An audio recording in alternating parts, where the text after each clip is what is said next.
So in today's video, I'm going to be going over the top 5 worst childhoods in Attack on Titan. Attack on Titan, being the brutal and tragic show that it is, definitely has a lot of people who can contend in this topic of the worst childhoods. So just keep in mind that this will obviously be my own subjective opinion, and if you agree or disagree with my placements, then be sure to comment your rankings down below so we can get a little discussion going. And a quick disclaimer, this video will contain manga spoilers in regards to one of the characters I have on my list, so keep that in mind before proceeding with the video. But I'll be sure to leave a warning / timestamp notice in the video just in case. With that being said, I won't hold you guys up any longer, let's get right into the video. So in 5th place on this list, we have Grisha Jaeger. Now, taking into account the fact that he was an Eldian living in Marley, we already know Grisha and his family were facing discrimination and hate for being subjects of Ymir. So he was already having it pretty rough from the jump. As we saw during the brief flashback we got into Grisha's life, he and his little sister would one day leave their house, and the young Grisha, just trying to do something nice for his little sister as any loving big brother would, decided to take her to see the airship landing, despite the fact that Eldians were prohibited from leaving the walls. Little did Grisha know that that act of kindness he made that day would turn his life upside down for the worst. After Grisha and his little sister Faye arrived at the bank to see the airship, they were met by 2 Marleyan public safety guards, and while Grisha would be severely beaten for breaking the rules, it was nothing compared to what would happen to his sister.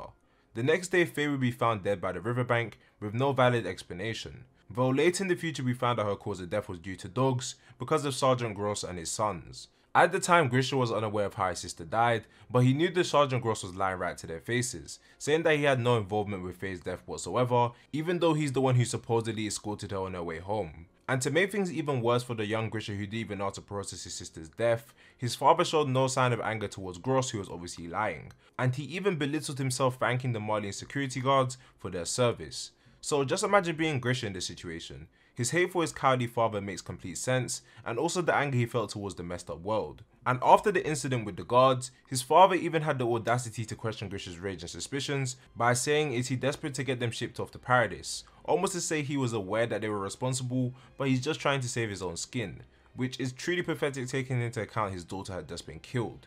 So you can only imagine how much Grisha suffered as a child after this, and just taking all this information into account, that's why I have Grisha placed at number 5 on the list. Coming in at number 4, we have the last surviving member of the royal family inside of the walls, who is also the queen of paradis, Historia race. Growing up, Historia definitely didn't live the type of life you would normally associate with someone who is part of a royal family. And this is because of the fact she was the illegitimate child of Rod Race, the true king of the walls, and a woman called Alma who worked as a servant in the Race household. As a result of Historia not being a recognized member of the royal family, she was born on a farm that was watched over by the Race household, and from birth she was constantly working around the farm.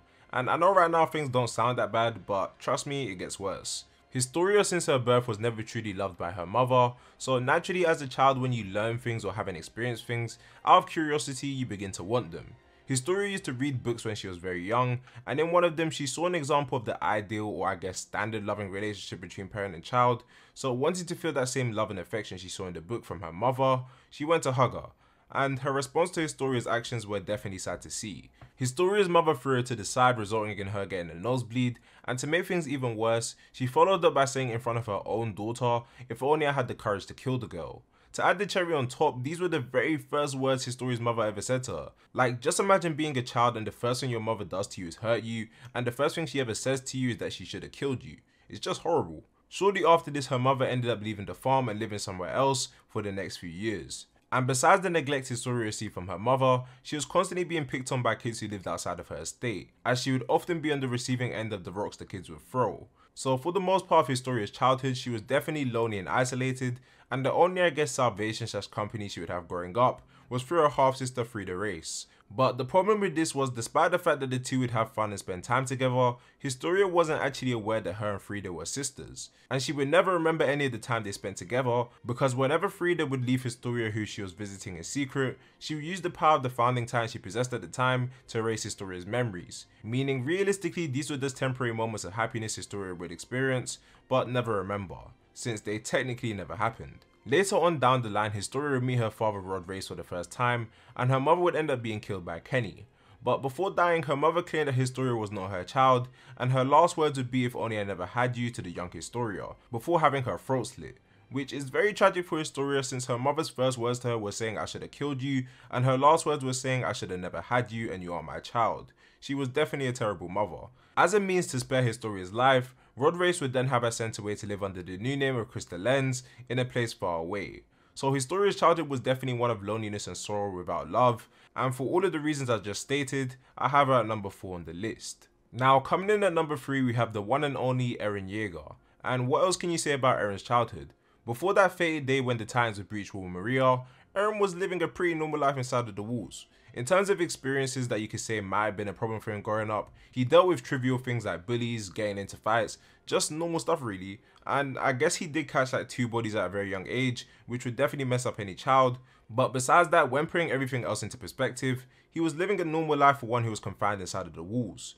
And the only problem was that he wanted to experience the world and take the freedom that he rightfully deserved with his own 2 hands, which at the time was definitely a pipe dream. However, the main factor which put Eren at number 3 in this list is obviously the fact that the Shiganshina district he lived in was breached by the Titans. And in addition to the fear and destruction caused on that day, he also witnessed his mother being eaten by a Titan right in front of him while being completely powerless to do anything about it. This would also be the trigger for Eren becoming set on vengeance against the Titans and the start of his story. And that's why I have Eren placed at number 3. Next up, ranked at number 2, we have Mikasa Ackerman.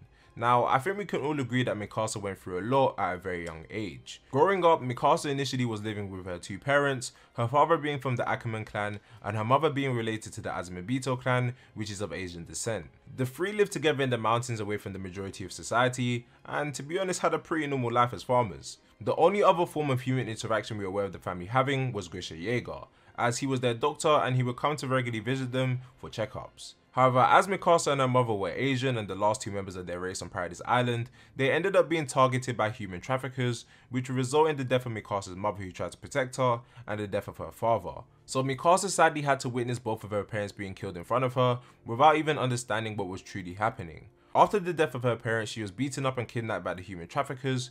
However, shortly after this, with the help of Eren, they both managed to kill the 3 kidnappers. And it's definitely a tough reality for a girl that young to lose her family the way she did, and Mikasa would never be the same after that.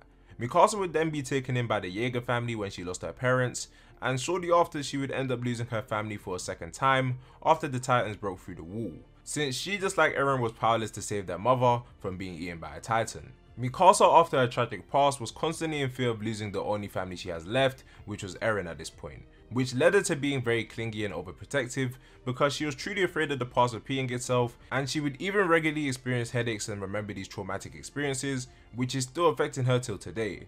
So this, in addition to what happened with her previous family, is why I have Mikasa placed at number 2 on this list. Now coming in at number 1, we have a character whose childhood has only been shown in the manga at this point in time, so if you don't want to know the details or anything about this person, then now would be the best time to actually kick off the video. So I'll just give you 5 seconds to do so if that's the case.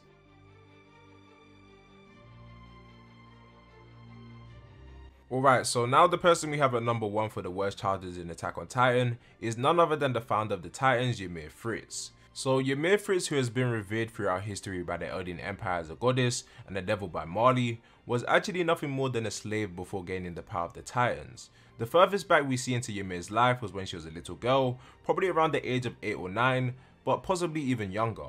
And Ymir was a slave for the Eldians after they had attacked her home village. We would learn that Ymir's parents were killed by the Eldians, and upon the capturing of the village, people were being tortured and having their tongues cut out, which must have been insane for a young girl like Ymir to be experiencing. She was a slave and she was all alone in the world, so there was nobody to turn to in her times of suffering. And as a result of Ymir opening the pig pen, which allowed some of them to escape, she would be exposed by all of the other slaves and get hunted for sport by the Eldians who served under Fritz. While I understand that the other slaves wanted to save themselves, the manner in which they all pointed to Ymir, who was still a child and would obviously make childish mistakes, was completely awful. Like, not even one of them tried to save her in the slightest. And when you look at her actions on a deeper level, you can even say she freed those pigs because they were just like her, confined and slaves to those above them in the world. So she was trying to free them from the fate that she was ultimately tied to out of the kindness of her heart, which definitely reflects Ymir's pure nature as a child. Shortly after Fritz finds out she's the culprit, we see Ymir being chased in the forest by Eldian soldiers and dogs while being shot with arrows, and Ymir begins to cry while dragging her injured body through the forest. While Ymir was close to death at this point, she would end up stumbling upon a mysterious tree, and when she walked through the opening to the tree, she would fall and instantly get submerged in water. While it seemed that everything was about to be over for Ymir, she would come in contact with the spine, which has also been said to be the source of all living matter, which birthed the power of the Titans. After the spine connected with her, she would turn into the first Titan in history. However, with this newfound power, which essentially made her a god among the living, she would still end up a slave to King Fritz. And just because of how sad and tragic the life of Ymir Fritz was at this age, I definitely believe she had the worst childhood in Attack on Titan. But what do you guys think?